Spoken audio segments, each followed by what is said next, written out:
정도만 이해를 해주시면 좋을 싶어요. 우리가 이제 불교의 여러 가지 이제 공부 방법들이 있는데, 경전을 연구하는, 또 경전을 보고 또 배우고 하는 이제 그런 쪽도 있고, 또 이제 우리가 이제 수행이라는 측면에서 보면 기도 수행을 하는 분도 있고, 연불 하는 분도 계시고, 절을 하는 분도 계시고, 그죠? 근데 이제 그 중에서도 이제 가장 어떻게 보면 이 수승한 그 공부의 단계를 이제 마음 공부다라고 얘기를 합니다. 그래서 이제 이 선이라고 하는 것은 정말 부처님의 마음을 공부하는 그런 공부인데, 근데 이제 이것이 이제 이론적으로는 굉장히 또 이제 많은 설명들이 덧붙여지고 있죠, 그죠? 그래서 부처님께서 닦으셨던 선정법을 우리는 지관수행이라고 배웠습니다. 그죠? 그런데 지관수행.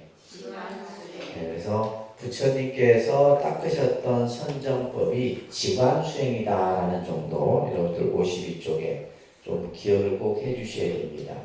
그래서 지는 삼마타 수행이라고도 표현해요. 그러니까 삼마타 수행.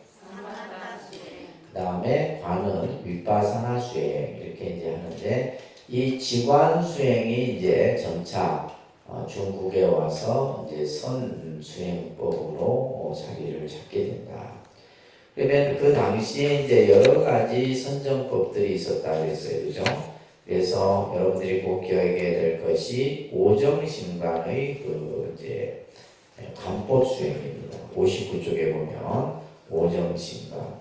결국은 이 오정심관은 우리의 이 마음 가운데서 예를 들면 나쁜 것들, 나쁜 삿된 마음들을 다스리기 위한 수행법이 바로 오정심관 수행법이에요. 그래서 여기에는 부정관법이 있고, 그죠? 아니다, 부정관, 자비관, 인연관, 계분별관, 수식관, 이런 이제 오정심관의 수행법들이 있습니다. 그래서 이런 것들이 이제 요즘에 이제 명상의 형태로, 그래서 자비 명상이다, 호흡 명상이다, 통찰 명상이다, 이런 형태로 발전되게 되는 거예요. 그래서 이러한 부처님 당시에 이러한 선정법들이 있었고, 또 이제 여러분들이 꼭 기억해야 될 것이 바로 사념처 수행입니다. 그죠? 사념처 수행. 그래서 66쪽에 보시게 되면 이 사념처 수행은 실제 이제 초기 선정에서는 이제 이 사념처 수행의 개념이 좀 더 이제 구체적으로 설명되어지고 있습니다. 그래서 66쪽에 보면 관심부정, 관소시고, 관심무상, 관법무화. 그래서 첫 번째 이 관자가 들어가요. 이 관이라고 하는 것은 말 그대로 우리가 이제 명상적 개념이죠. 꿰뚫어 어떠한 대상을 집중해서 관찰하는 거죠. 단순히 이제 눈으로 보는 것이 아니라 그 깊은 내면까지, 그 깊은 의미까지도 들여다보는 건데, 그래서 우리 몸이, 그죠? 부정하다라는 것, 깨끗하지 못하다라는 것을 관하는 거예요. 이것은 뭐예요? 우리 몸에 대한 집착을 없애기 위한 수행의 형태입니다. 그래서 관심부정이다. 또 두 번째가 이제 이 모든 것들이 우리가 느끼는 그러한 느낌, 이런 것들이 괴로움도 있고 즐거움도 있고 있지만은 결국은 그것은 전부 괴로움이다라고 하는 이것을 관하는 것. 그 다음에 이제 마음이라는 것은 뭐예요? 끊임없이 변한다라는 것을 관찰하는 것이 바로 관심무성이에요. 마음은 늘 끊임없이 변하잖아요, 그죠? 그래서 생주의멸이라고 하는 마음의 그러한 변화 현상들을 제가 설명을 드렸습니다. 그리고 이 관법무화라고 하는 것은 일체 모든 것은 전부 실체가 없다. 실다운 모습이 없다라고 관찰하는 것이 바로 이 관법무화예요.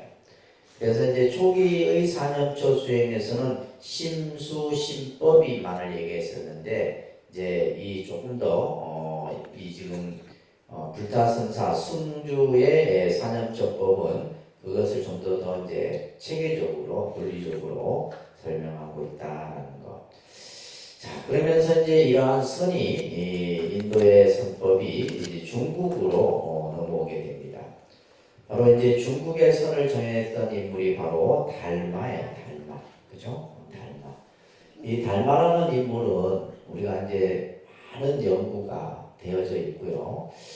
달마가 이제 실존 인물이냐, 뭐 가상의 인물이냐라고 하는 여러 가지 설들도 있습니다. 그런데 이제 이 달마는 인도 당시 그 향지국이라고 하는 나라의 셋째 왕자 출신이다라고 이제 전해져 내려옵니다. 이제 이 달마가 이제 청년 시절 때 이제 바냐다라라고 하는 선사로부터 이제 공부를 배우고 그리고 나서 이제 출가를 하게 되는데 실제 이제 이 달마 대사는 자신이 이제 그러한 수행했던 이 법을 부처님 법을 저 중국으로 전하고자 하는 그런 이제 생각을 가지고 실제 이제 이 그 인도에서 중국으로 이렇게 건너가는 백길이 굉장히 사실은 힘든 여정입니다. 우리가 예를 들면 이제 배를 타고 가다 보면 풍랑을 만날 수도 있고 그죠? 굉장히 험난한 길을 통해서 이제 당시 이제 중국은 바로 수양제 시대, 양무제라는 이제 황제가 통치를 하고 있었던 그런 시대였죠. 그래서 이제 처음 이제 이 달마가 해상도를 타고 바로 중국에 도착해서 이제 양무제라고 하는 황제를 만나서 이제 그 유명한 무공독이라고 하는 이러한 설법도 설해지게 되고 또 이제 달마의 법을 해가라고 하는 제자에게 전해주는 이러한 내용들이 우리가 이제 설해집니다. 특히 이제 이 달마 대사는 달마 대사가 수행했던 이제 선법을 우리가 이제 이입사행의 가르침이다라고 얘기를 합니다. 그런데 이입사행. 그래서 달마가 어떠한 이 마음 공부의 법을 닦았냐 하면 이제 이입이라는 것은 67쪽에 보시게 되면 이입과 행입으로 이제 두 가지로 설명을 하고 있죠, 그죠? 이치자에다가 들어갈 입자인데 이것은 뭐냐면 경전을 통해서 이제 부처님 법을 스스로 깨닫는 그런 이제 공부가 바로 이입이에요. 그래서 우리가 뭐 금강경을 공부한다, 또 원각경을 본다, 화엄경을 본다 이렇게 부처님 경전에 의해서 깨달음을 얻는 것을 이입이라고 하고 행위법은 이제 실천으로 통해서 그죠? 내가 수행을 통해서 깨달음에 들어가는데 특히 이제 이 달마 대사는 당시 양무제를 만나고 나서 양무제가 자기와 이제 크게 인연이 되지 못하는 것을 알고는 숭산소림사라고 하는 곳으로 들어가죠. 숭산소림사에 들어가서 동굴 안에서 이제 면벽 수련을 이제 하게 되는데 그 벽을 바라보고 하는 수행이죠. 그래서 이것을 벽관이라고도 이야기합니다. 다른 데 벽관, 벽을 바라보고 하는. 그래서 우리가 이제 불교의 선명상 수행도 보면 벽을 바라보고 하잖아요, 그죠? 벽을 바라보고 하는 형태. 그래서 이제 스님들이 하는 좌선 참선 수행도 기본적으로 벽을 향해서 사람과 사람을 등지고 이렇게 앉아서 하는 이런 형태들을 하고 있는 거예요. 그래서 특히 근데 이제 이 달마가 가지고 있었던 이런 어떤 선의 그런 근본 사상은 지금 교재에도 말하고 있듯이 반야 사상을 근본으로 하고 있다. 무슨 사상이요? 반야 사상. 반야 사상은 이제 한마디로 얘기하면 아직 여러분들이 반야 사상을 배우지 않았지만은 공사상이라고 얘기합니다. 공을 얘기해요. 공을. 그래서 이제 달마의 선법을 허종이다 이렇게 이제 표현하는 겁니다. 허종. 그래서 67쪽의 중간에 보면 허종이란 반야의 근본 뜻을 가리키는 말로서 이것은 대승선이며 바로 반야 사상에 의거한 실천 수행법을 이제 바로 허종이다. 그래서 이제 달마의 선법을 허종이라고 하고 그 실천 수행의 모습을 벽관 수행이다 이렇게 이제 표현을 하는 겁니다. 좀 용어들이 어렵죠, 그죠? 그래서 이제 이 벽관이라고 하는 수행법을 통해서 이제 이 달마는 수행을 하게 되는데. 이 벽관을 통해서 달마는 무엇을 이루었냐면 여기서 이제 중요한 것이 안심입니다. 안심. 그래서 달마의 선을 안심선이다라고도 얘기를 해요. 그러니까 안심. 그러니까 안심이라는 말은 편안할 안자에다 마음 심자를 써서 그죠. 결국 우리가 이제 마음 공부에 어떻게 보면 마음 공부를 하는 가장 근본적인 이유가 결국 뭐예요? 내 마음을 어떻게 하게 한 거예요? 편안하게 하게 한 거예요. 이것을 안심이라고 해요. 안심. 그래서 또 부처님의 설법을 안심법문이라고도 얘기해요. 부처님의 설법을 안심법문. 이 말은 뭐냐면 부처님의 설법은 우리 중생들을 뭐예요? 늘 마음을 다스려주고 편안하게 해주는 법문이기 때문에 우리가 이제 부처님 설법을 안심법문이라고도 합니다. 그래서 이 안심을 중심으로 해서 이제 이 달마의 선법이 전해지게 된다. 그래서 이제 이 달마라고 하는 인물은 인도 승려지만은 뭐요? 중국으로 건너가서 바로 부처님의 선법을 중국으로 전한 최초의 인물이 바로 이 달마예요. 그래서 실제 이제 여러분들이 뭐 이렇게 그림을 통해서 그죠? 선화를 통해서 느껴지는 달마의 그 모습은 어때요? 그죠? 이렇게 막 얼굴이 그죠? 좀 뭔가 부리부리하고, 막 눈도 크고, 막 이런 어떤 형상의 모습인데, 수염도 막 쭉 나 있고, 그죠? 근데 이제 우리가 생각할 때 아까도 얘기했듯이 달마는 뭐예요? 왕자 출신, 왕자. 출신 성분이 왕자예요. 우리가 왕자 하면 뭐예요? 좀 그죠? 좀 이렇게 인물도 아주 반듯하고, 우리가 이목구비가 뚜렷한 그런 모습이었겠죠.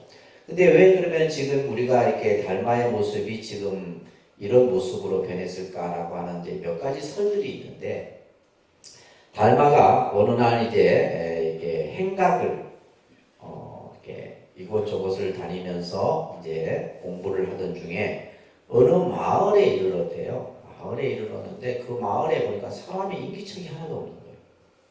마치 죽은 마을처럼 되어 있는. 그래서 도대체 왜 사람들이 이 마을을 다 버리고 떠났을까? 이렇게 해서 이제 마을에 초입을 들어가는데 마을 입구에 큰 이무기가, 구렁이가 죽어 있는 거예요. 그러니까 구렁이가 너무 크다 보니까 뭐예요? 이제 그 구렁이가 죽으면서 이제 막 벌레도 생기고 냄새도 나고 하니까 마을 사람들이 치우지를 못하고 그냥 다 깨마버린 거예요. 그래서 이 달마가 아이고 내가 이 중생을 치워놓고 가야 되겠구나 이렇게 생각하고 달마가 신통을 부려서 이무기 몸으로 들어가 버려요. 이무기 몸으로. 이무기 몸으로 들어가고 자기의 그 본래의 그 모습은 딱 그 마을 입구에 딱 두고 몸을 분신을 한 거죠. 몸을 분신을 한 거예요. 그래서 이무기 몸에 들어가서 이무기를 끌고 해갖고 이제 강에다가 이제 이렇게 치워놓은 거예요. 근데 그때 마침 한 도인이 길을 지나가다가 이 너무나 잘생겨진 아주 그냥 이목구비가 뚜렷한 이 본래의 달마의 모습을 보고는 자기가 그 몸으로 들어가 버린 거예요. 몸으로 들어가 버리고 왔더니 달마가 왔더니 뭐예요? 자기 몸은 온데간데였고 이상한 흉측한 모습으로 이제 그래서 이제 달마의 얼굴이 여러분들이 이제 이렇게 선화에서 보여지는 그러한 달마의 모습으로 바뀌었다라는 설이 있어요. 그래서 실제 이 달마 연구는 우리가 학계에서도 이제 박사 논문이 수십 편이거든요. 이 달마를 가지고 달마의 사상, 달마의 뭐 여러 가지 이제 수행과 관련된 이런 많은 논문들이 나오고 있습니다. 그래서 이 달마라는 인물은 어떤 가상의 인물이 아니에요. 실존했던 인물입니다. 아시겠죠? 인도의 그 셋째 왕자로서 바냐다로부터 법을 받아서 중국에 와서 실제 이제 수나라 양무제를 만나고 그 양무제를 만나서 이제 유명한 법문이 바로 무공덕 법문이라는 법문이 있어요. 이 수나라 양무제는 거의 아주 그냥 부처님 법을 늘 굉장히 숭상했던 왕입니다. 이 황제인데 이 정말 뭐 본인이 이제 그 황제로 있는 동안에 많은 절을 짓고 많은 탑을 세우고 많은 스님들께 공양을 올리고 하면서 그때 이제 이 중국은 불교가 거의 뭐 완전히 흥했던 시대예요. 그래서 이제 이 이국의 모습을 한 달마를 만난 양무제는 달마에게 이런 얘기를 하죠. 짐이 나라를 다스리는 동안에 이러한 일들을 쭉 했다. 대사께서 보시기에 제 공덕이 얼마나 될 것 같습니까? 이렇게 물었다. 공덕이 얼마나 될까요? 그러니까 이제 이 달마대사가 문이라 없다 이 말이에요. 무공덕이다. 공덕이 하나도 없다. 아니 제가 이렇게 절을 많은 절을 짓고 스님들께 공양도 하고 탑도 세우고 부처님 경책도 이렇게 막 그냥 하고 했는데 어찌 하나도 공덕이 없다라고 얘기하십니까? 이제 불쾌했던 거죠. 그러자 이제 실제 이제 그 대화를 보게 되면 왕께서는 복은 있을지언정, 그러니까 예를 들면 복과 공덕이 다르다는 설법이 거기서 나오는 거예요. 복은 지었을지언정 공덕은 없습니다. 그러면서 이제 뭔가 이게 서로가 이게 안 맞은 거예요. 사실 어떻게 보면 이 달마와 이 수양제가 잘 맞았으면, 그죠? 좀 빨리 어떻게 보면 이 선법이 더 일어날 수도 있었을 텐데, 그래서 달마는 숭상 소림사로 들어가 버립니다. 들어가서 그곳에서 이제 9년이라고 하는 시간 동안에 이 벽을 바라보고 벽관 수행을 딱 갔다 이렇게 합니다. 그러다가 이제 누구를 만나냐면 바로 이제 해가라고 하는 제자를 만나게 돼요. 67페이지 보면 해가라고 하는 이제 제자. 원래 이 해가는 유학을 공부하는 청년이었어요. 유학을. 근데 이 해가가 유학을 하는 이제 불교를 처음부터 믿었던 것이 아니라 늘 뭔가 인생에 대해서 고뇌를 하고 자기의 삶에 대해서 늘 이렇게 뭔가 풀리지 않는 문제를 가지고 있어요. 근데 이제 소문을 들었어요. 저 숭상소림사에 가면 웬 도인이, 그죠? 동굴에서 나오지도 않고 그곳에서 9년 동안, 오랜 시간 동안 돌을 닦고 있다는 소식을 듣고 이제 해가 올라간 거예요. 올라가서 이제 달마를 뵙기를 청합니다. 그런데 달마대사는 나와보지도 않아요. 그러면서 이제 유명한 또 얘기가 나와요. 너는 어찌하여 나를 찾고자 하느냐? 그러니까 이제 해가가 스님께 뭔가 내가 마음속에 풀리지 않는 답을 얻고자 합니다. 너는 어찌 그러한 진리를 구하고자 하는데 그런 가벼운 마음으로 나에게 물으려고 하느냐? 그때 이제 뭔가 너의 그러한 아주 확고한 마음을 나에게 보여라. 그랬더니 이제 해가가 자신이 늘 가지고 다녔던 칼을, 품고 다녔던 칼을 꺼내갖고 자기의 팔을 잘라서 바칩니다. 이게 이제 벽화 같은 데 보면 나옵니다. 사찰에 가면 벽화 있죠, 그죠? 벽화에 자주 등장하는 이 스토리가 바로 요 얘기예요. 그래서 자신이 자신의 팔을 잘라서 이제 달마에게 바쳐. 그러자 달마가 이제 저 정도의 굳은 결심이라면 너는 이제 나의 법을 들을 만한 자격이 되겠다. 이래서 자 그러면 무슨 이유로 나를 이렇게 찾느냐? 무슨 이유로? 그러자 이제 이 해가가 스님, 제가 지금 마음이 너무나 불안합니다. 불안이란 말이에요. 불안. 마음이 불안하다. 마음이 편하지 못하다. 그러면서 아무리 어떤 책을 다 찾아보고 어떤 누구를 만나서 물어봐도 이 내 마음의 이 불안한 마음을 잡을 수가 없습니다. 이때 이제 달마가 유명한 말을 하죠. 너의 그 불안한 마음을 나에게 보여라. 이렇게. 불안하다는 마음, 그죠? 예, 우리가 불안하다라고 하는 이 마음. 그러니까 우리가 예를 들면 해가는 자기 입으로 지금 마음이 불안하다 했잖아요. 근데 달마는 그 불안한 마음을 보여봐라 나한테. 그러니까 이 해가는 뭐요? 그 말에 그냥 말 그대로 뭔가 크게 하나 한 방 맞은 거죠. 그러면서 아무리 찾아도 그 불안한 마음을 찾을 수가 없는 거예요. 스님, 제가 아무리 찾아도 이 불안한 마음을 찾을 수가 없습니다. 그때 이제 달마가 내가 이미 너의 마음을 편안하게 해주는 거야. 안심. 아시겠어요?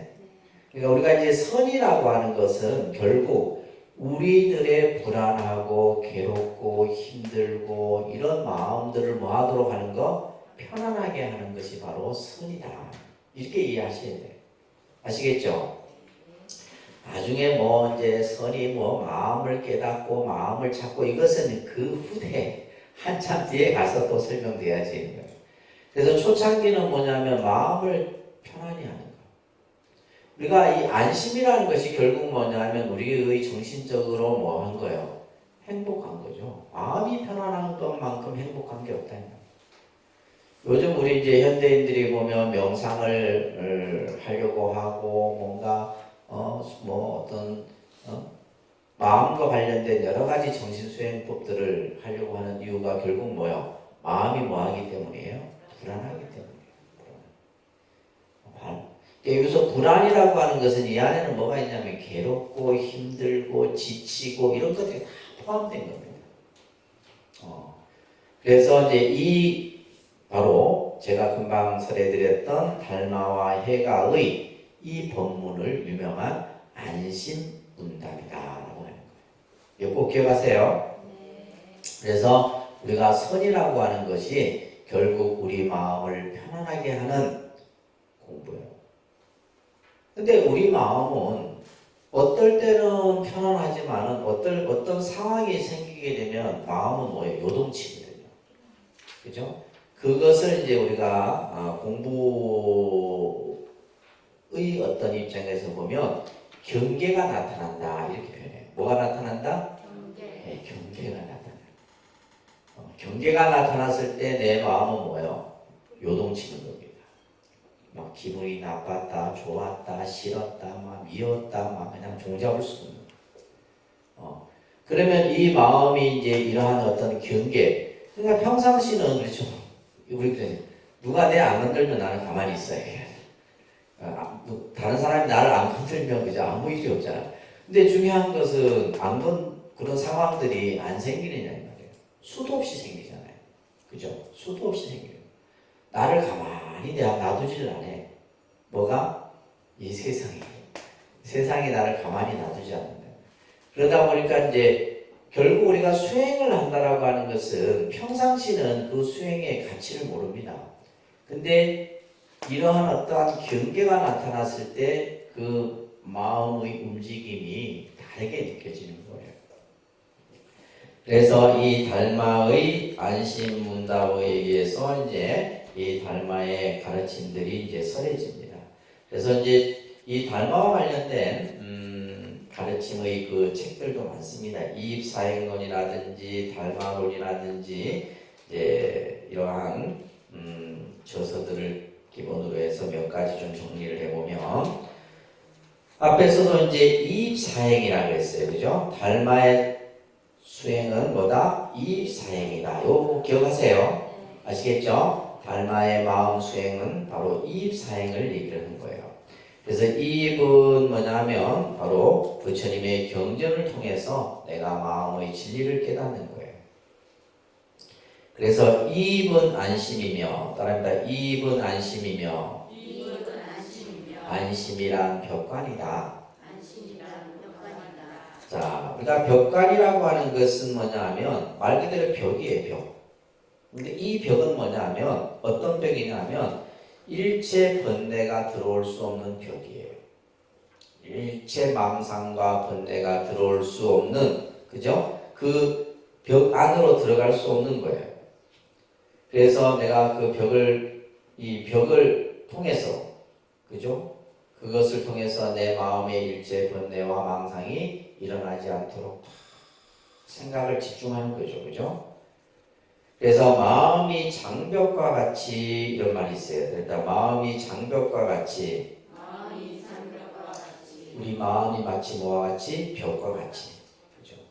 그러니까 마음이 벽과 같이 모든 경계에 대해서 흔들림이 없어야 되는데 우리는 마음이 뭐예요? 숭숭숭숭 뚫려 있어. 그러니까 보는 대로 들으면 듣는 대로 그냥 다 마음이 뭐해요? 요동치는 거죠. 요동치는. 그래서 마음을 뭐예요? 그래서 심여 장벽이라사 가입도다라는 말이 있어요. 이 가르침은 제가 이제 처음 출가했을 때 저희 은사 스님께서 저에게 해줬던 가르침이에요. 수행자는 마음이 벽과 같아야지만 도에 들어갈 수 있다. 이 얘기를 해주죠. 그래서 제가 개인적으로 제일 좋아하는 구절입니다. 마음이 뭐와 같아야 돼요? 벽과 같아야 돼요. 마음이 벽과 같다라는 것은 일체의 어떤 경계, 그 경계라고 하는 것은 뭐예요? 망상과 분별에 의해서 내 마음이 뭐야? 물들지 않아야 돼. 근데 우리는 뭐냐면 너무 빨라. 반응이 빨라요. 요즘 현대인들 좀 이게 좀 이렇게 좀 약간 좀 이렇게 뭐랄까 이렇게 오는 그 강도를 좀 줄여야 되는데 우리는 뭐야? 듣는 순간에 화가 나고 그렇잖아요. 그죠? 그냥 저 사람이 말하고 내 귀에 들어오기 전에 이미 내가 화가 나요. 화가 나고 막 짜증나고 막 그냥 막 마음이 그냥 요동치는 거죠. 근데 이제 이와 같이 마음이 장벽과 같아야 돼요. 그랬을 때 자심을 관찰하는 것을 알며 그래서 마음이 장벽과 같아야지 내 마음의 그 자리를 알 수 있다 이 말이에요. 또한 번뇌가 일어나지 않는 본래의 상태인 것이다. 거기에는 진과 망이나 성과 속 등 일체의 상대적인 차별과 분별이 다 떨어져 버려. 결국은 우리는 여기서 말하는 차별과 분별이라고 하는 것이 우리 마음을 늘 뭐하게 하는 괴로움으로 자꾸 치닫게 만드는 요인이 바로 우리 마음에서 일어나는 뭐요? 차별과 분별심이에요. 그래서 우리가 마음 공부를 한다는 것은 이것으로부터 내가 조금씩 자유로워지는 겁니다. 그래서 우리 마음이 뭐요? 순일무장돼요. 순일무장. 아무런 때가 물들지 않은 순일무장이다. 이런 어려운 말인데 그죠? 그랬을 때 본래의 마음인 안심의 세계에 응주한다. 응주한다는 것은 머문다는 말이에요. 안심의 상태에서. 예를 들면 마음이 태풍이 불거나 바람이 불거나 요동을 치거나 하는데 흔들림이 없어. 마음이 항상 뭐예요? 편안한 상태. 이게 이제 바로 달마대사가 안심의 가르침을 얘기를 한 거예요. 그러면서 실천의 네 가지를 설명하고 있는데 또한 이제 이것을 사행이라고 합니다. 그러니까 사행. 그래서 이입사행이다. 달마의 선을 뭐라 한다? 이입사행이다. 이 정도는 좀 기억하겠죠? 시험 보면 쓸 수 있겠죠? 달마의 선은 이입사행이다. 이런 거는 머릿속에 기억이 안 된단 말이야. 쓸데없는 거는 기억이 된다. 쓸데없는 일들은 기억을 하면서 왜 이런 거는 기억이 안 되는지 몰라. 첫 번째가 보원행입니다. 아주 중요한 설법이에요. 본문이에요. 그러니까 보원행.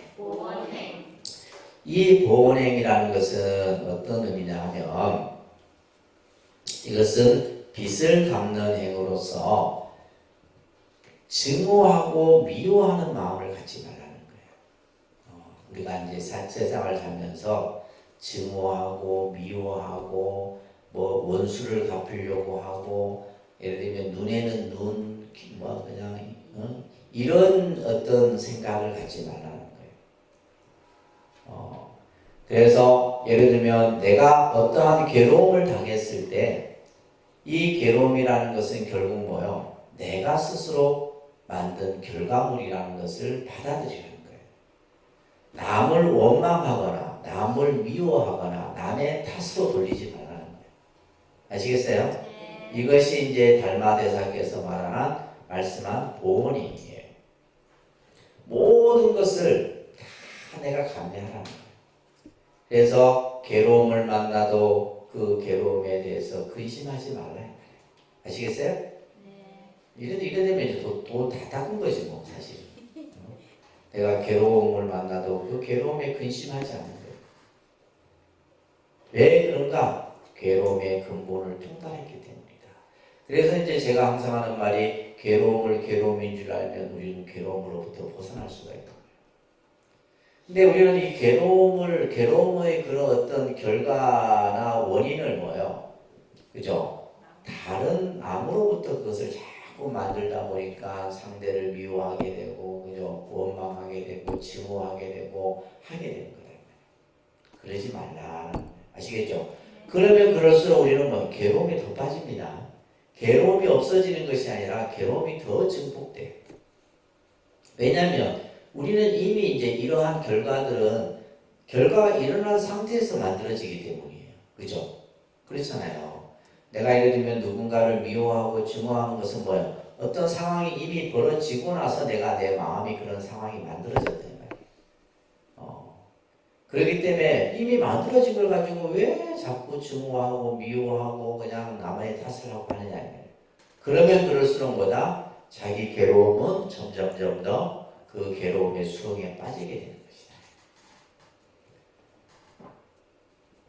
그래서 이 보온행위란 수행자가 현실의 생활 속에서 일어나는 모든 원증심, 원망하고 증오하는 마음을 원증심이라고 해요. 원망하거나 증오하거나 그에 따른 정신적 고뇌를 극복하고 도에 나아가도록 하는 마음. 그래서 첫 번째는 원망하고 증오하는 마음을 가지지 마라. 자, 두 번째는 수연행입니다. 수연행은 모든 것은 인연이다. 인연의 결과다라는 것을 우리가 스스로 깨달아야 된다는 거예요. 그래서 여러분들이 살아가면서 괴로움을 겪는 일이든 즐거움을 겪는 일이든 이것은 전부 뭐다? 그죠? 내가 인연에 의해서 만들어진 결과다. 내가 잘나서 누가 나를 뭐 도와줘서 이게 아니에요. 전부 인연법에 의해서 나타난 결과라는 거예요. 그래서 괴롭고 즐거운 것도 인연에 의한 것이고, 그죠? 또 그 인연이 닿으면 또 다시 본래로 돌아가. 인연법이라는 것은 생멸법이에요. 생겼다 없어지고 또 생겼다 없어지고 또 생겼다 없어져.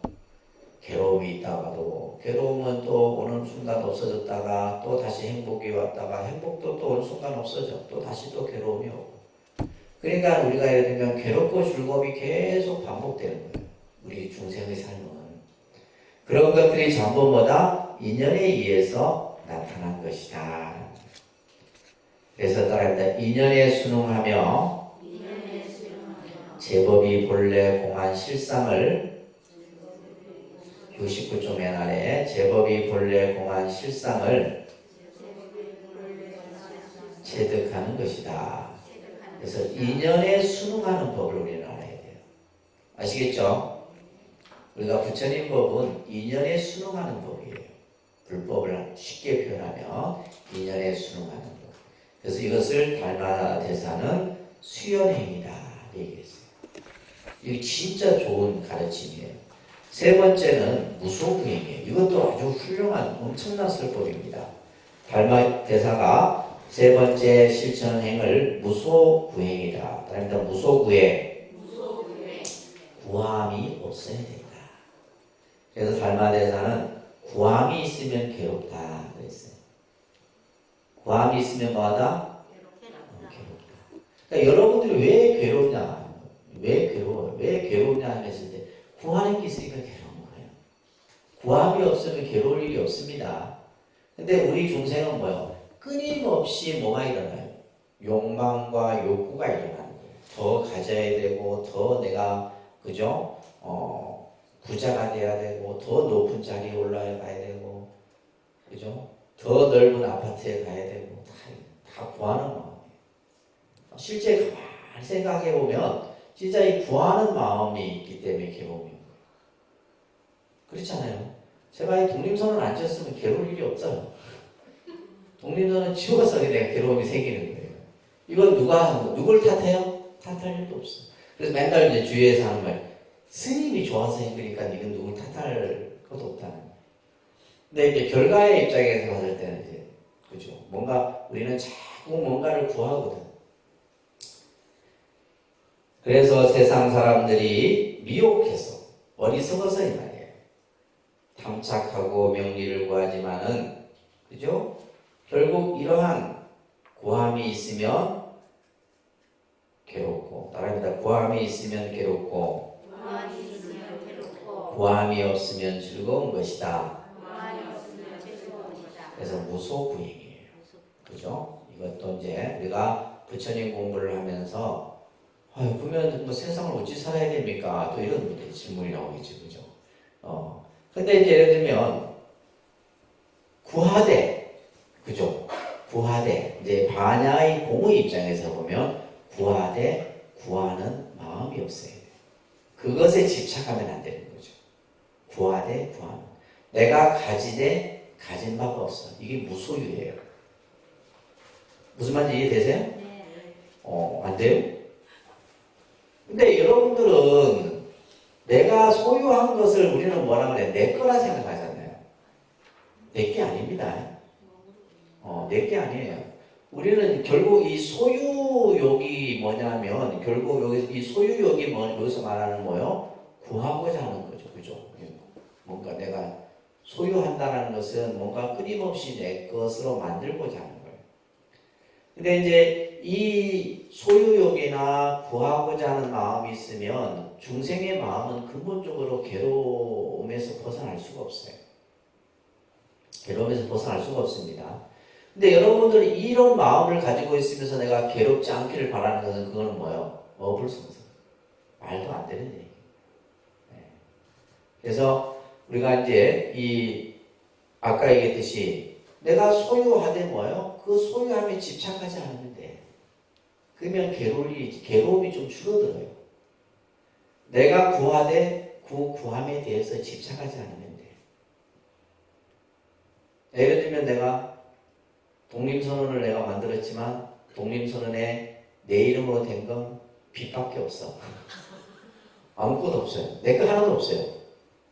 그러니까 덜 뭐 한 거예요? 괴로운 거죠. 야, 이걸 내가 어떻게 우리 그렇잖아요. 여러분들이 죽을 때 가져갈 수 있는 것은 아무것도 없습니다. 뭐밖에 없어요? 딱 가져갈 수 있는 건 딱 한 가지야. 여러분들이 죽을 때. 그죠? 내가 지은 까르마, 이 엄만 여러분들을 따라갈 뿐이에요.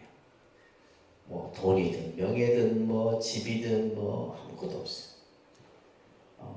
그래서 이제 저 대만이나 이런 데 보면 중국 사람들은 보면 이런 어떤 그 소유에 대한 그게 굉장히 강합니다. 그래서 중국 사람들이 부자가 많은 거예요. 그래서 이제 이 사람들을 보면 이제 이 돌아가신 망자가 차를 좋아했다. 먹는 차 말고 롤스로이를 좋아했다. 벤츠를 좋아했다면 무덤에다가 벤츠를 같이 묻어줘요. 대만은 그렇습니다. 대만 장례품.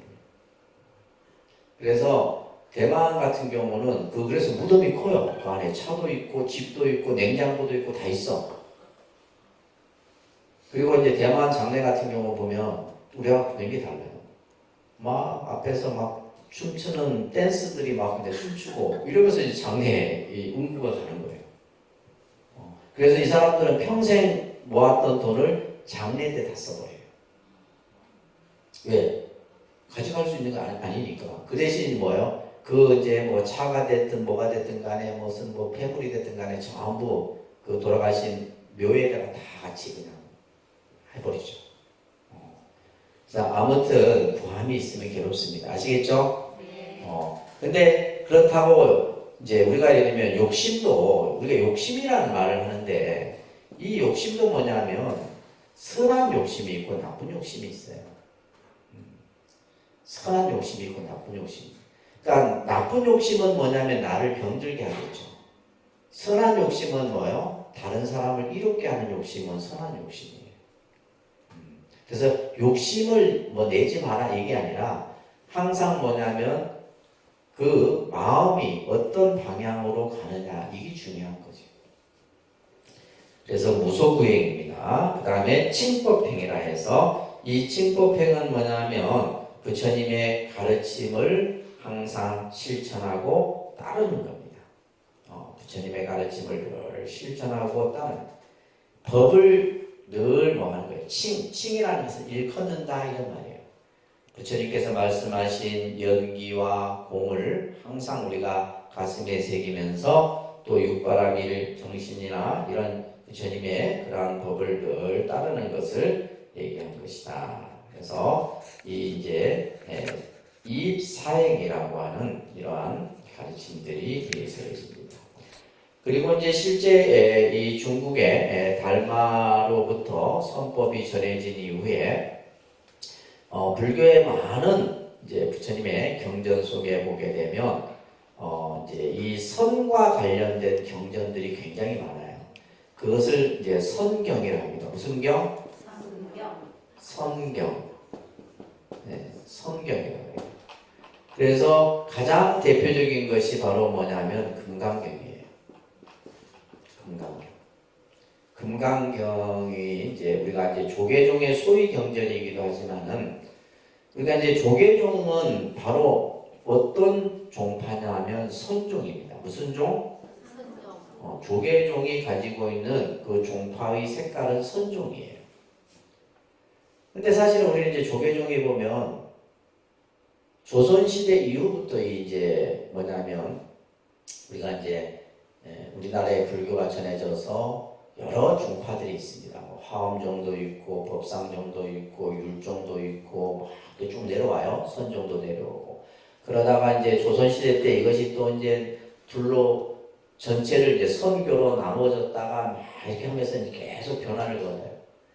그러면서 이제 어느 때부터인가 이제 우리 조계종이 뭐냐면 연불을 중심으로 한 종파가 되어버렸죠. 실제 연불종도 아닌데. 연불종도. 그래서 우리 독림선언도 보면 모든 어떤 수행이 뭐에 치중되어 있어요? 연불 수행에 치중되어 있잖아요. 그러니까 이제 어느 순간 이 선에 대한 이것이 이제 마치 이것은 스님들만의 수행이라고 생각하게 됩니다. 스님들만이 하는 수행. 우리는 뭐 하고 연불만, 나무아미탑을만 하면 돼요. 이런 식으로 이제 확연히 되버린 구분이 되버린 거예요. 그러다가 이제 80년대, 90년대 오면서 이제 일반인들도 뭘 하게 되고 선을 하게 되고 또 스님들 중에서도 연불 수행을 강조하는 분들도 있고 이러면서 이제 이것이 이제 조금씩 섞여져 가는 이런 형태. 그렇지만 아직까지도 우리는 뭐요? 대부분 조계종이 연불. 또 연불만 하는 것이 아니라 우리 지금 봐봐요. 종림선언도 뭘 해요? 경전도 하죠. 그죠? 연불도 하죠. 또 다란이 기도 주력도 하죠. 이런 식으로 다양한 수행들을 이제 복합적으로 하는 거예요. 그러다 보니까 이제 여러분들 입장에서 야, 나는 뭘 해야 되지 이제 헷갈리는 거예요. 그러지 않으세요? 야, 뭐 누구 얘기 들어보니까 그냥 막 뭔가 빨리 성취하려면 주력을 해야 된다 하고 막 그죠. 또 누구는 뭐 경을 봐라 하고 또 누구는 연불하라 그러고 그죠. 다 틀려. 또 보니까 또 뭐 선도 하라 그러고 야, 뭘 해야 되네.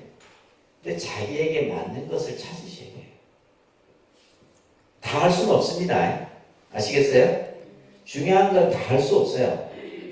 다 처음에는 이것을 한 번씩 경험해 보는 거죠. 내가 선명상도 해보고 연불도 해보고 경전도 보고 또 뭐야 주력도 해보고 때로는 또 어떤 이들은 뭐요 절. 요즘에는 다들 무릎 아프다고 절하는 사람은 거의 별로 없어. 절을 아예 점점 이제 안 하죠. 독립선언도 보면 이제 의자에 제일 먼저 앉아. 법당에 들어오면 의자 있는데 제일 먼저 앉으셔. 그러니까 이런 것들의 다양한 수행법들이 있는데 결국은 이것을 다 할 수는 없어요. 자기에게 맞는 거, 그죠? 맞는 공부가 있단 말이에요. 그걸 찾아가는 것이 지금 여러분들이 기본 과정부터 전문 과정, 나중에 또 선명상 과정, 기본 이게 쭉쭉쭉 하면서 최소한 몇 년은 해야 된다? 몇 년? 한 10년을 하고 나서 그 다음부터 내 공부를 찾을 수가 있어요. 알겠습니까? 네. 진짜 그렇다니까요. 네. 우리 스님들도 10년쯤 내가 다 두루두루 하고 나서 내가 예를 들면 이제 뭐 명상을 해야 되겠다. 내가 예를 들면 뭐 요가를 해야 되겠다. 자기 이제 쉽게 말해서 전공을 선택하는 거예요. 선택하는. 그러니까 여러분들은 너무 뭐 급해, 빨라. 뭔가 그죠. 그래놓고는 스님 뭐 그냥 불교가 너무 막 그냥 복잡하고 뭘 해야 될지 모르겠다 이렇게 해줘. 시간이 필요합니다. 시간. 근데 그 시간을 그냥 이렇게 보내면 되는 것이 아니고 뭐 해야 돼요? 다양한 것들을 끊임없이 해봐야 돼요. 해보면서 그 속에서 내가 느끼고 스스로 해가면서 이제 공부를 여러분들이 하셔야 됩니다. 아시겠죠? 네, 한 5분 쉬었다 할게요. 대표적인 성경인데 이 금강경 첫 구절, 금강경에는 여러 가지 이제 화두에 대한 내용도 나오고 말 그대로 이제 대승불교의 어떤 이제 공사상을 가장 잘 드러내는 가르침이 또 이제 금강경이기도 하죠, 그죠? 자, 금강경 그 법회인요문에 보면 여러분들이 이제 금강경을 자주 독송해서 잘 아시겠지만. 세종께서 대중들과 함께 공양 때가 되자 사이성에 가서 탑발을 하고 공양을 마치자 자리를 펴앉으셨다. 이 이제 첫 이제 장면이 나오는데요. 다른 경전에는 사실 이 장면이 잘 설해지지 않습니다. 금강경에만 유일하게 부처님께서 때가 되어서 성안으로 들어가 탑발을 하고 그리고 나서 공양을 마치고 자리에 앉으셨다. 일상적인 그 부처님의 모습입니다.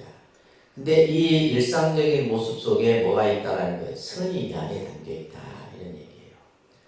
나중에 이제 우리가 선이라고 하는 것은 말 그대로 일상의 생활 속에서 나타나는 것이 바로 선입니다. 특히 여기서 이제 안점이라는 설명을 하고 있죠, 그죠?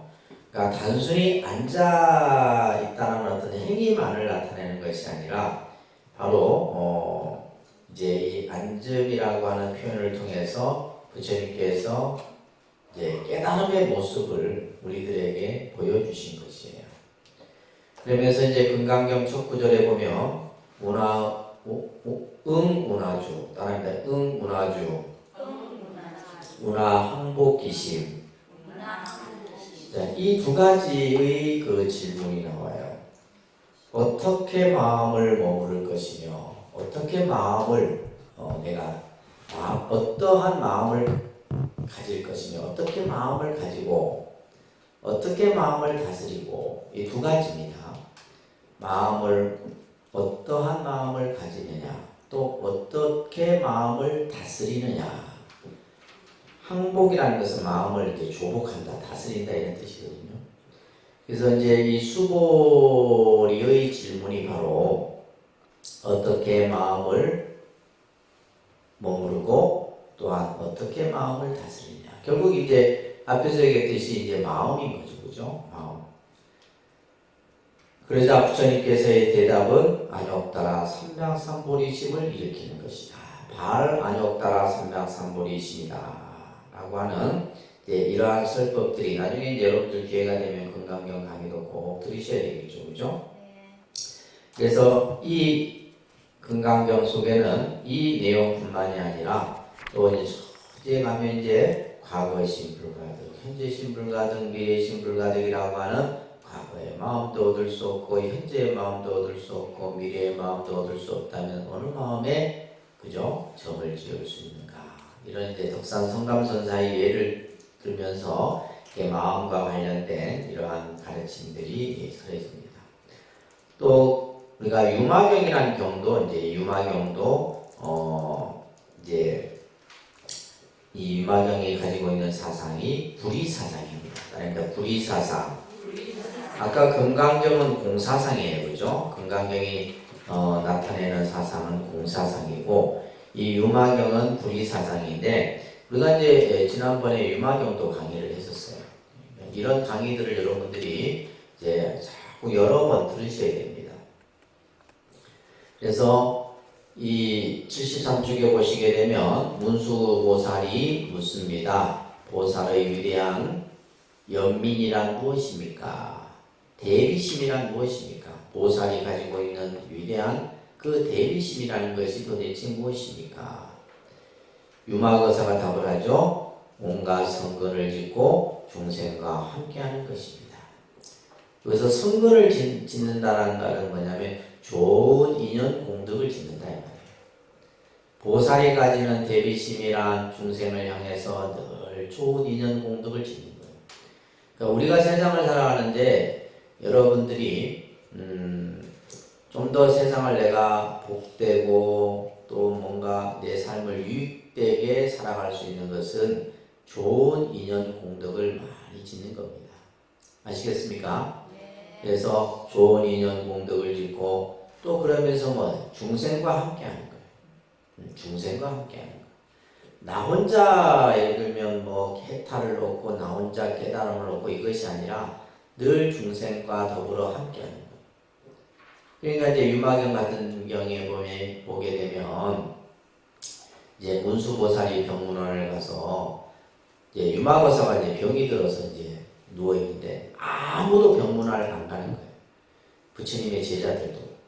왜냐하면 유마거사한테 가서 또 되게 꾸지람을 들을까봐 아무도 병문안을 안 가는데 이제 문수보살이 이제 병문안을 가서 거사님 몸은 좀 괜찮으십니까? 이렇게 뭐 차도가 있으십니까? 이렇게 이제 병문안에 대해서 우리가 병문안을 가서 일반적인 그런 병문안을 묻죠. 그러자 이 유마거사가 유명한 말을 합니다. 내 병은 중생의 병이 나으면 내 병도 나을 것입니다. 예, 중생의 병이 나으면 내 병도 나을. 내가 지금 아픈 것은 중생이 아프기 때문에 내가 또한 아프고 있는 것입니다. 이런 이제 설법이 유마경에서 유명한 설법으로 설해지고 있죠. 그죠? 그래서 특히 이제 이 불의사상이라고 하는 불이 아닌 사상. 이것이 이제 바로 선의 그러한 아주 의미 속에서 설해지고 있는 그러한 본문입니다. 그래서 유마경이라든지 또 이제 예를 들면 그 74쪽에 보게 되면 능가경이라는 경이 있습니다. 뭐 저희 독립선언에서는 한 번도 이 경을 여러분들에게 설해 좀 어렵습니다. 어렵기 때문에 너무 어려운 것은 사실은 좀 설해준들 그죠? 여러분들이 들어도 잘 무슨 말인지 이해가 안 돼요. 이 능가경에는 이제 불임문자의 가르침이 설해지고 있는데 예를 들면 75쪽에 보시게 되면 능가경 3권에 이런 말이 나와요. 그러니까 나는 최정각을 이룬 그날부터 열반에 이르기까지 그 사이에 한 자도 설하지 않았다. 이 설법은 대단한 설법이에요. 나는 너희들에게 한마디도 한 적이 없다 이런 얘기예요. 한마디도 한 글자도 너희들에게서 한 적이 없다. 아니 이제 우리가 생각할 때 부처님이 우리들에게 49년 동안 그 많은 말씀을 하시고 나서 하셨음에도 나는 너희들에게 한마디도 한 적이 없다. 그래서 어느 날 부처님께서 길을 가다가 낙엽을 이렇게 손으로 한 주먹 잡아요. 그러면서 손을 딱 펼치니까 손바닥 위에 있던 낙엽이 바람에 싹 날아가고 내가 너희들에게 사는 법도 이와 같다. 뭐예요? 아무것도 없는 거예요. 공을 얘기하는 거예요.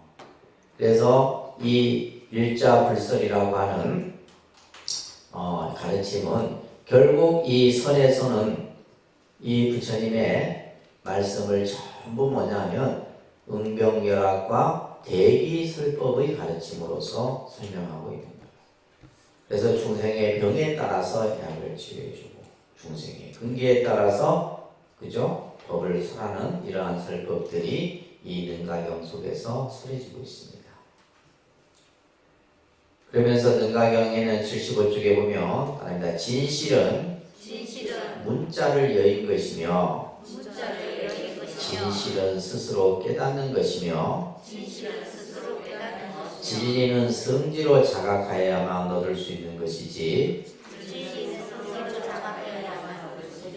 언설이나 망상으로서 깨닫는 경계가 아니다. 그러니까 다시 말해서 선이라는 것은 말이나 언어나 문자로서 우리가 알 수 있는 것은 아니다. 단지 이제 우리가 부득이하게 말로서 문자로서 하는 것은 여러분들을 이해시키기 위한 것이죠. 그죠? 그것이 절대적이다라는 것은 아니에요. 그래서 금강경에도 보면 내가 너희들에게 말한 법은 뗏목과 같다라는 말을 했어요. 그죠? 유명한 법문입니다.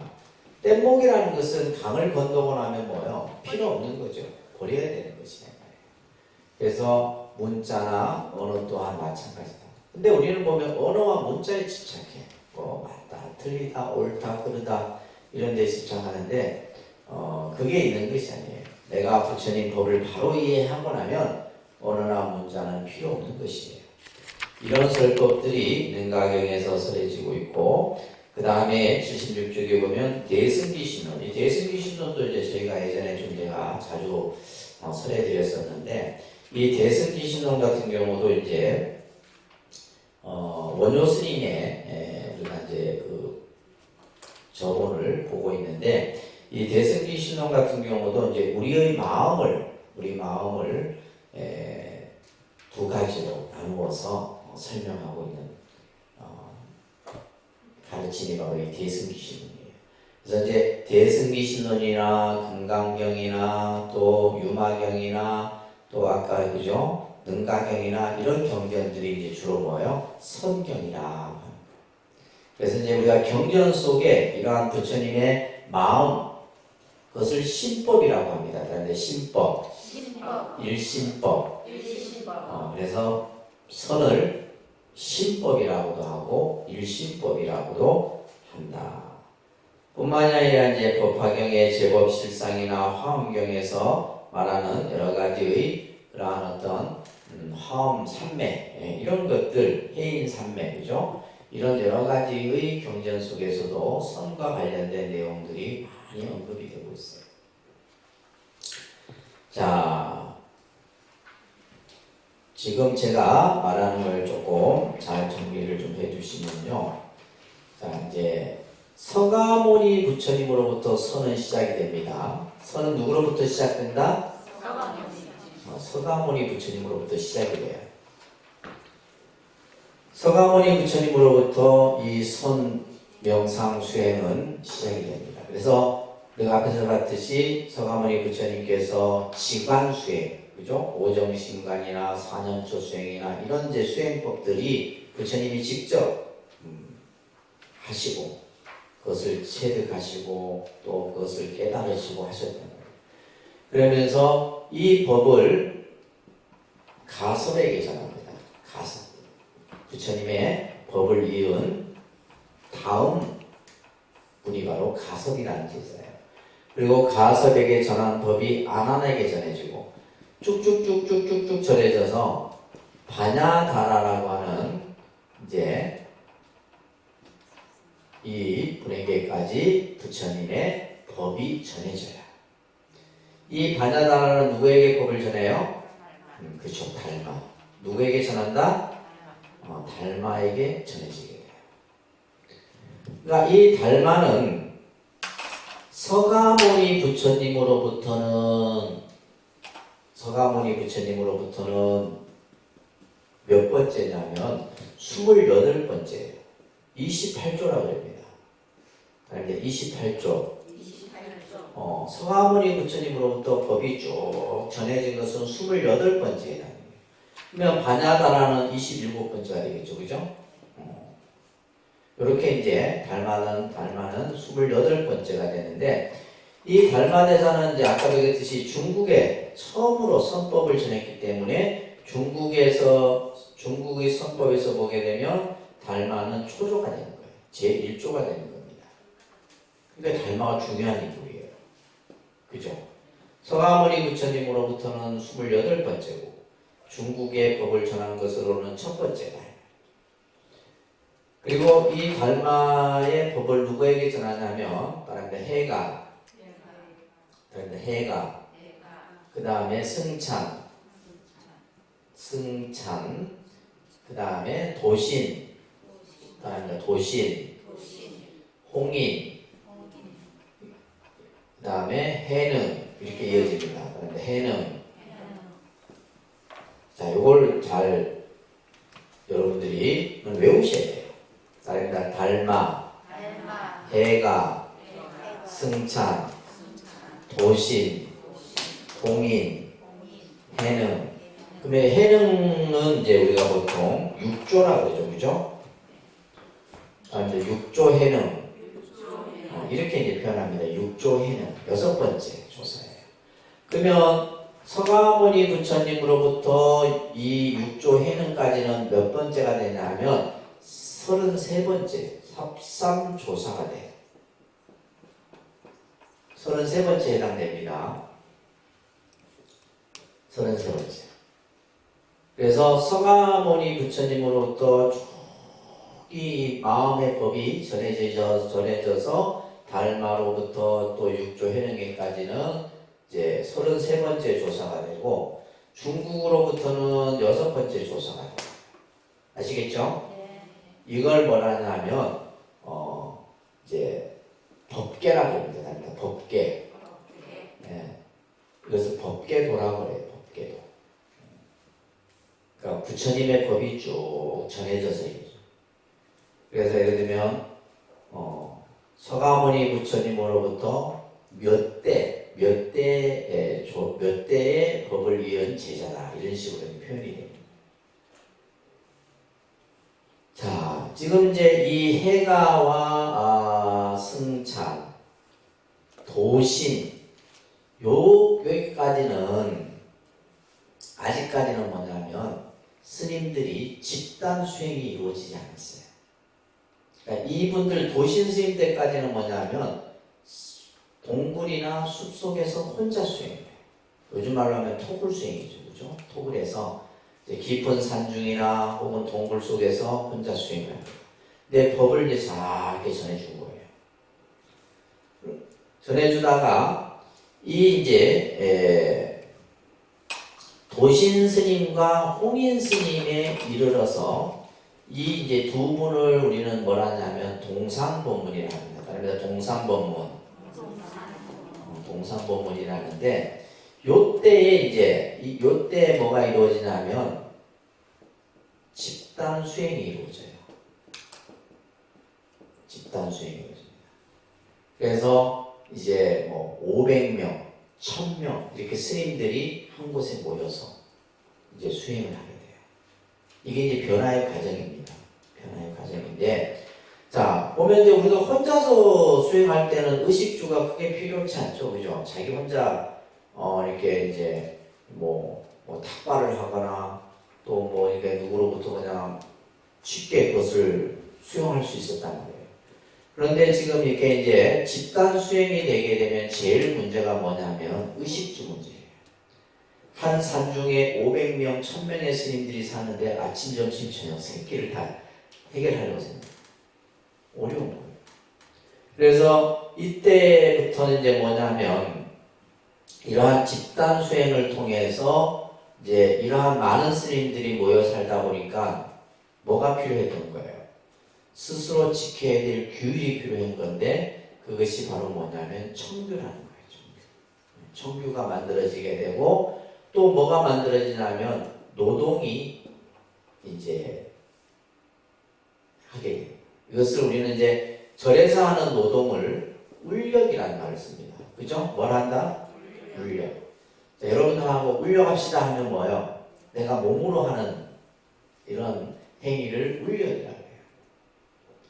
그래서 예를 들면 뭐 밭일을 한다든지 밭을 개간한다든지 그죠?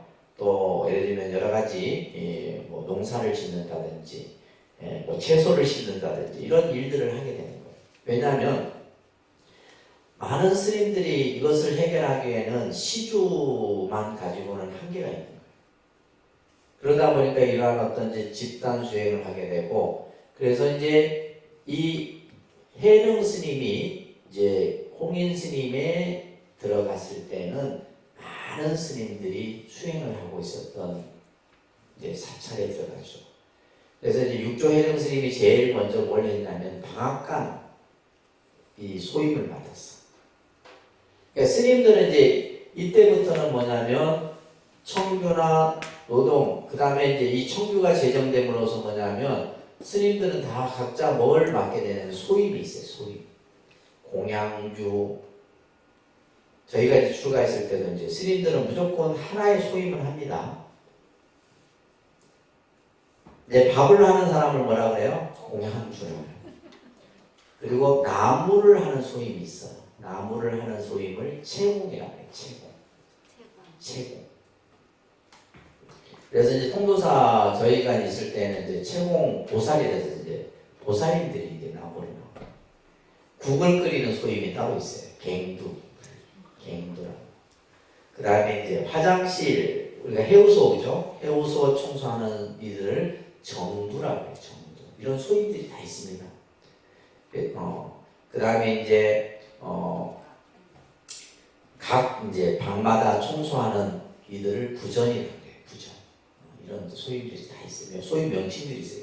종 치는 사람 종두, 북 치는 사람 고두, 뭐 이런 식이에요. 이런 식의 이제 이런 것들이 전부 어디에서 제정이 돼요? 여기서 제정이 돼요. 그래서 특히 이제 이 제일 중요한 것은 이 울력에 빠지면 큰일 나는 거예요. 울력에 빠지면 큰일 나요. 그 정도로 이제 엄격하게 이런 것들. 왜냐하면 수백 명의 스님들이 같이 수행하는 데 있어요. 그래서 육조 해능 스님이 처음 이제 출가했을 때는 방앗간을 기록했어요.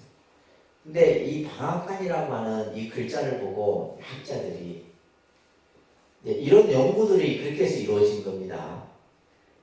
달마나 해가나 승찬 도신 스님 시대 때는 그런 문헌 기록들이 별로 없어. 이분들에 대한 어떤 생물 연대라든지 이런 것들이 거의 좀 잘 정확하게 나오잖아요.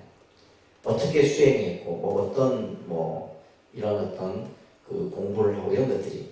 그런데 이제 이 홍인 스님에 와서는 이제 그런 것들이 조금씩 보이기 시작해요. 특히 육조단경이라는 경이 있거든요.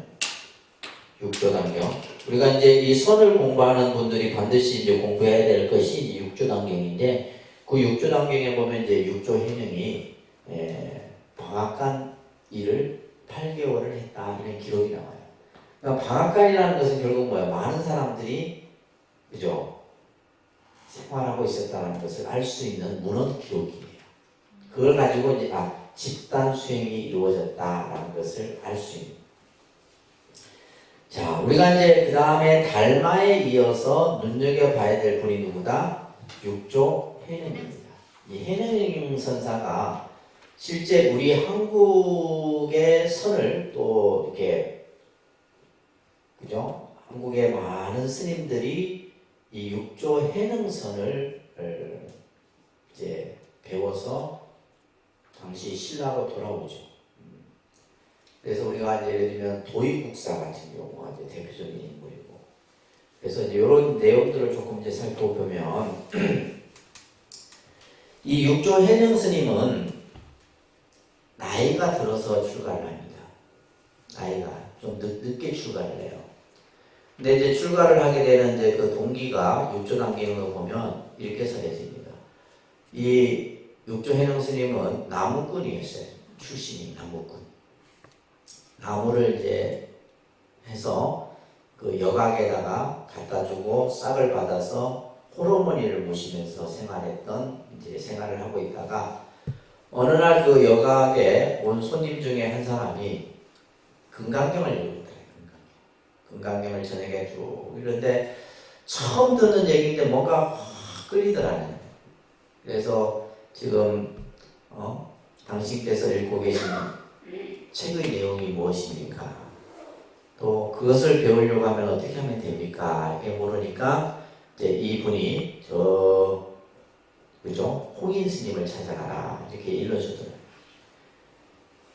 그래서 이제 이 육조 해능이 이제 홍인 스님의 문화에 들어와서 이제 수행을 하게 됩니다. 수행을 하게 되는데 어떻게 보면 이 육조 해능 스님은 근기가 수승했던 분이 아니었나 싶어요. 그러니까 일자무식이었는데도 금강경을 한번 듣자 그것에 대해서 이치를 확연히 깨달았기 때문에. 그래서 이제 이 육조의 이제 그 법을 받게 되는 거죠. 실제 이제 오조 홍인선사가 이 해능을 만나게 되는 그 만남의 계기가 되는 이야기가 있어요.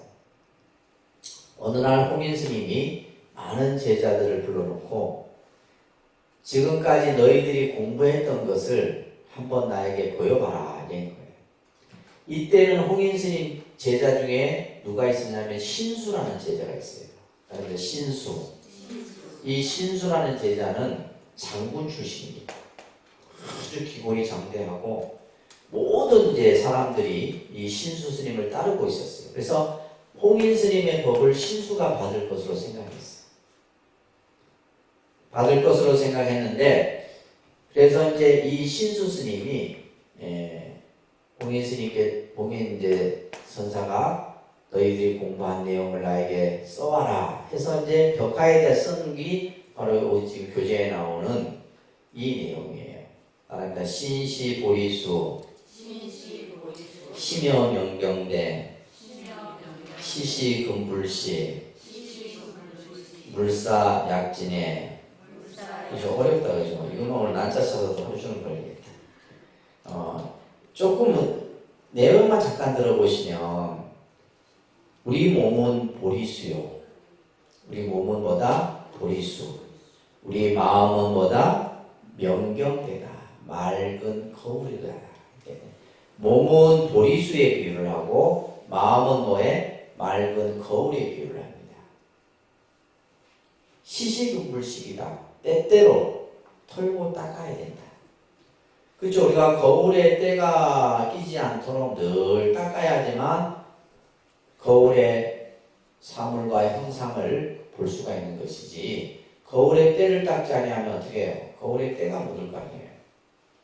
그래서 시시금불식 해서 때때로 털고 닦아서 그 때가 끼지 않도록 해라. 이렇게 이제 이 신수 스님이 자기의 공부한 것을 벽화에다 써놨다. 홍인 스님이 보고 나서는 너희들은 이 가르친 대로 공부해라 이렇게 하고 이제 돌아가셨어. 별로 이제 탐탁하게 생각하지 않았던 거예요.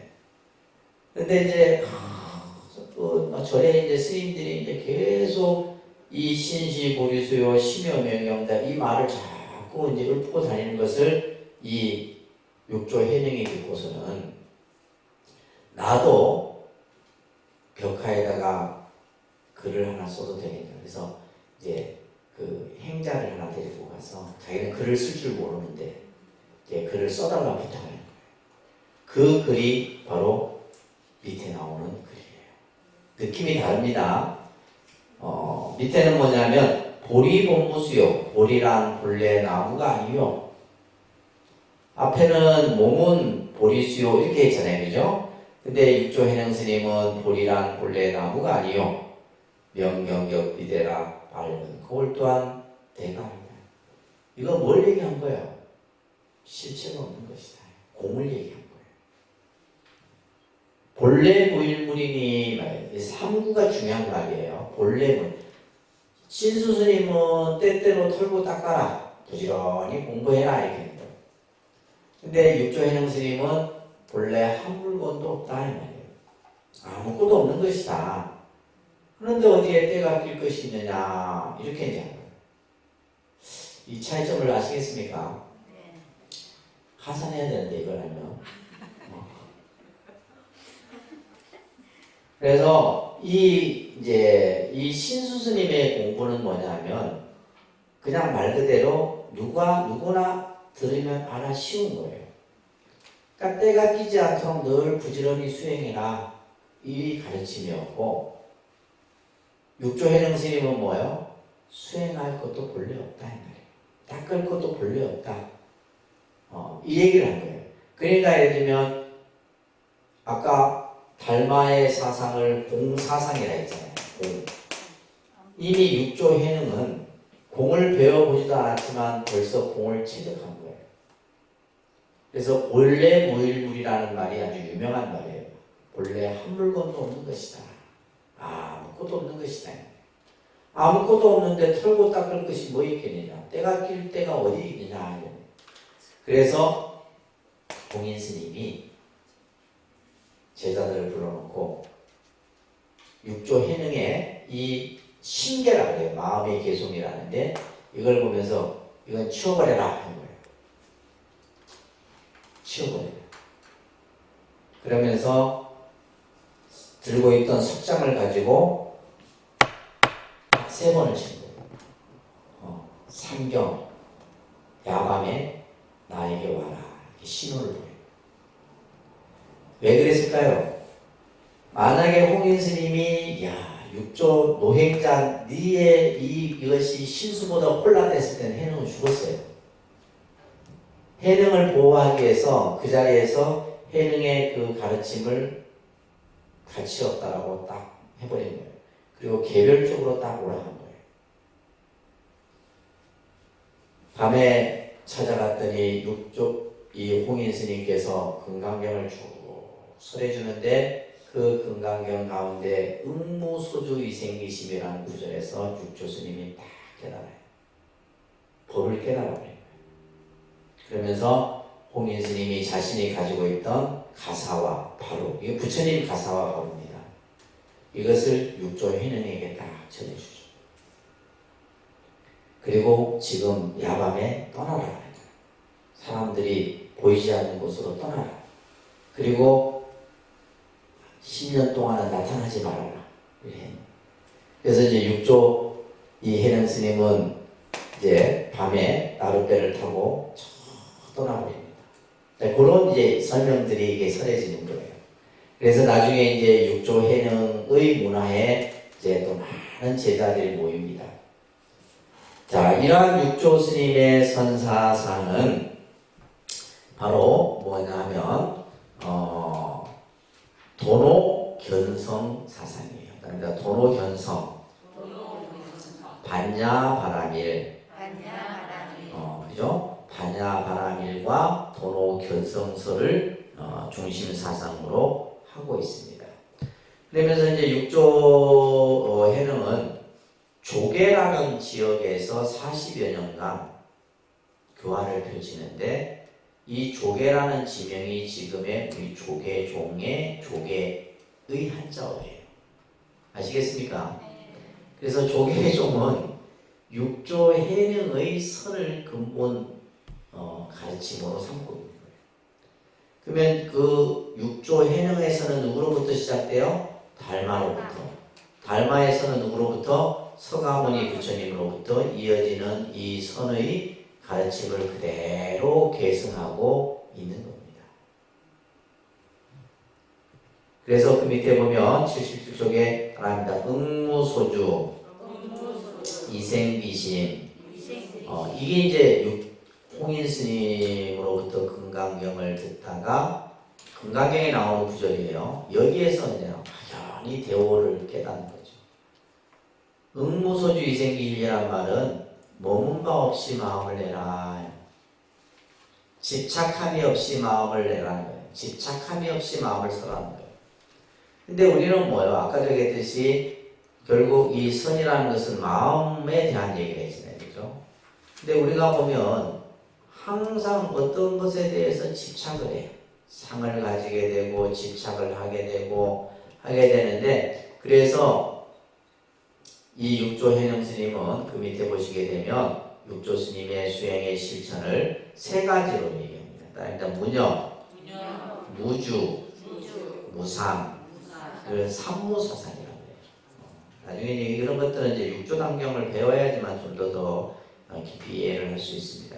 그래서 이제 이 육조 회능 스님은 그러니까 일체 집착함이 없이, 그죠? 집착함이 없이 마음을 내라. 그러니까 우리가 예를 들면 이제 보시를 하더라도 보시를 했다라는 상을 내지 말아라. 이게 무주상 보시잖아요. 이게 전부 바로 육조의 이러한 무주의 가르침을 근본으로 하고 있습니다. 그 다음에 무상, 또 무념, 이런 것들. 그래서 요 개념들은 여러분들이 나중에 이제 육조단경이나 이런 걸 보셔야지만 좀 더 할 수가 있습니다. 그러면서 반야를 또한 얘기를 하고 있는데, 반야는 지혜이니, 또합니다. 반야는 지혜이니 일체 시중에 있어 한 생각 한 생각이 어리석지 않고 항상 지혜로 실행하는 것을 반야행이라고 한다. 그러니까 반야라는 말은 지혜라는 뜻이죠, 그죠? 반야. 그러니까 이제 반야신경, 여러분들 뭐 반야신경도 공부하셨잖아요. 반야의 뜻이 뭐다? 지혜. 지혜. 이제 한자로는 이렇게 반야 씁니다. 반야. 원래 이 반야의 이 인도 범어로는, 그죠? 우리가 보통 이제 프라주냐 이렇게 표현합니다. 프라주냐.